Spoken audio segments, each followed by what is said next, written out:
Den bestemte artikel på engelsk. Den bestemte artikel på engelsk er the og anvendes ofte som på dansk.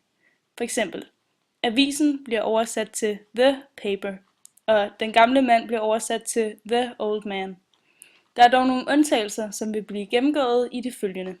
Der er 6 regler for, hvornår man bruger den bestemte artikel på engelsk, men ikke på dansk, og 3 regler for, hvornår man bruger den på dansk, men ikke på engelsk.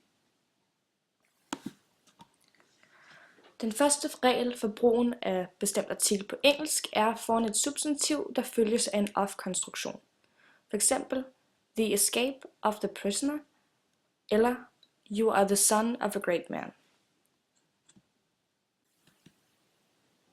Den næste regel er ved verdenshjørner og højre venstre, hvis ordene styres af en præposition. For eksempel, in the left side of the building there's a lot of windows. Eller the sun rises in the east. Efter et verbum, og når ordene anvendes som adverbier, benyttes den bestemte artikel ikke, som for eksempel look right eller the homeless travel west. Den bestemte artikel på engelsk bruges også ved nogle adjektiver og ordenstal. For eksempel bruges den bestemte artikel altid foran ordene following, same, previous, mentioned, opposite, former, latter og whole.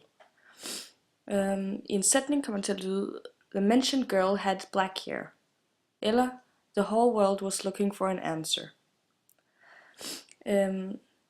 Derudover bruges den bestemte artikel også foran alle ordenstal, first, second, third osv.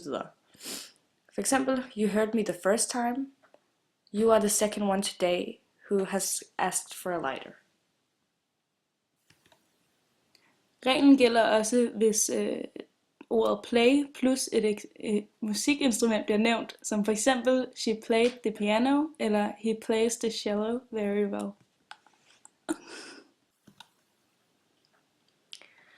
Den næste regel for, hvornår man bruger den bestemte artikel, er ved grammatiske udtryk. For eksempel the past tense, the singular, the progressive, som betyder datid, singularis og udvidet tid. En anden regel er foran relativsætninger. På dansk skal vi markere bestemtheden både ved at tilføje endelsen en eller et, eller ved at foranstille den, det eller de. For eksempel, kaffen, som vi købte i pausen, var ikke stor nok.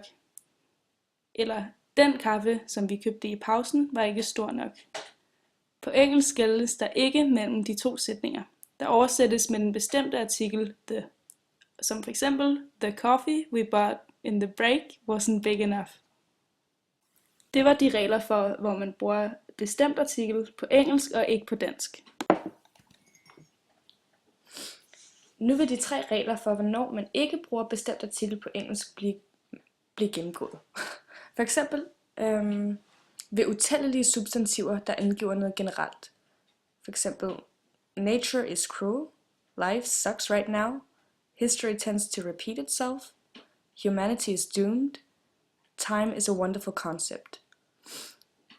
Visse af disse substantiver kan dog også bruges i tællelig forstand, hvor der gøres brug af den bestemte artikel. For eksempel, the life of Sophia, the history of America. Don't underestimate the time it will take you. Der er ingen bestemt artikel foran substantiver, der er institutioner, transportmidler, tidsafsnit eller årstider, ugedage, højtider, måltider og lignende. For eksempel, I always get the urge to yell in church, eller I never travel by train, but only in car. At dawn I am sleepy. Breakfast is my favorite meal of the day. Christmas is crazy. Der benyttes bestemt artikel, hvis der snakkes om en konkret institution, transportmiddel osv. Som for eksempel, I always get the urge to yell in the church. Substantiver som bed, table, town, home, sea skal der ikke bestemt artikel foran. Som for eksempel, I'm never in bed. Before 12... 12 o'clock. Are you in town for the holiday? Den sidste regel for, hvornår du undlader et bestemt artikel på engelsk, er foran udtrykkene one, most og half. For eksempel, most people don't like the smell of expired food products. Eller, I had most of the day to do my homework, but I still haven't finished. Half of the women don't bother wearing makeup. Og he smiled at one of the girls. Det var de regler for den bestemte artikel på engelsk. Have a nice day.